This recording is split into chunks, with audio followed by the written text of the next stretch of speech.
Friends, હવે આપણે what, where, when, why, how, whom, how far અને હાઉ લોંગ જેવા પ્રશ્નસૂચક શબ્દોથી અંગ્રેજી વાક્ય બનાવતા શીખીશું.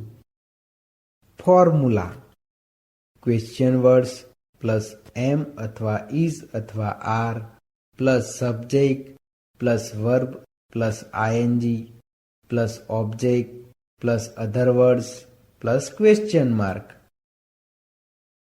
એક્ઝામ્પલ: 1. ભરતભાઈ અત્યારે કોને ઠપકો આપી રહ્યા છે? આપણે સૌ પ્રથમ આ વાક્યમાં ક્વેશ્ચન વર્ડ, સબ્જેક્ટ, ઓબ્જેક્ટ અને વર્બ કોને કહેવાય તે જોઈએ. આ વાક્યમાં કોને ક્વેશ્ચન વર્ડ છે, ભરતભાઈ સબ્જેક્ટ છે, ઠપકો આપવો વર્બ છે અને આ વાક્યમાં ઓબ્જેક્ટ આપ્યો નથી. હવે આપણે ફોર્મ્યુલા પ્રમાણે આ વાક્યનું અંગ્રેજી વાક્ય બનાવતા શીખીશું. ક્વેશ્ચન વર્ડ એટલે કે કોને.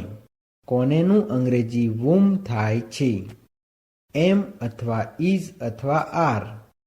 આ વાક્યમાં સબ્જેક્ટ તરીકે ભરતભાઈ આપેલું છે અને ભરતભાઈનું અંગ્રેજી ભરતભાઈ થાય છે.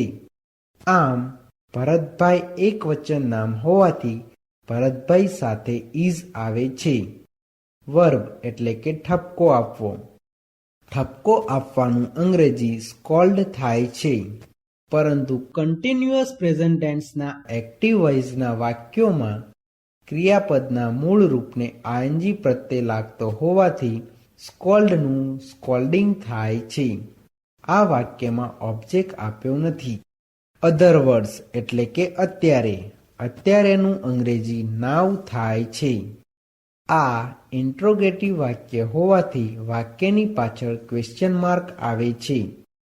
આમ આ વાક્યનું અંગ્રેજી whom is ભરતભાઈ સ્કોલ્ડિંગ નાવ એવું થાય છે.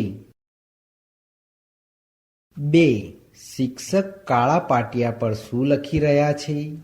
આપણે સૌ પ્રથમ આ વાક્યમાં ક્વેશ્ચન વર્ડ, સબ્જેક્ટ, ઓબ્જેક્ટ અને વર્બ કોને કહેવાય તે જોઈએ. આ વાક્યમાં શું ક્વેશ્ચન વર્ડ છે, શિક્ષક સબ્જેક્ટ છે, કાળા પાટિયા પર ઓબ્જેક્ટ છે અને લખવું વર્બ છે. હવે આપણે ફોર્મ્યુલા પ્રમાણે આ વાક્યનું અંગ્રેજી વાક્ય બનાવતા શીખીશું. ક્વેશ્ચન વર્ડ એટલે કે શું. શુંનું અંગ્રેજી વોટ થાય છે. એમ અથવા ઇઝ અથવા આર. આ વાક્યમાં સબ્જેક્ટ તરીકે શિક્ષક આપેલું છે અને શિક્ષકનું અંગ્રેજી ટીચર થાય છે. આમ ટીચર એકવચન નામ હોવાથી ટીચર સાથે ઇઝ આવે છે. વર્બ એટલે કે લખવું. લખવુંનું અંગ્રેજી રાઇટ થાય છે. પરંતુ કન્ટિન્યુઅસ પ્રેઝન્ટ ટેન્સના એક્ટિવ વોઇસના વાક્યોમાં ક્રિયાપદના મૂળ રૂપને આઈએનજી પ્રત્યે લાગતો હોવાથી રાઇટનું રાઇટિંગ થાય છે. ઓબ્જેક્ટ એટલે કે કાળા પાટિયા પર.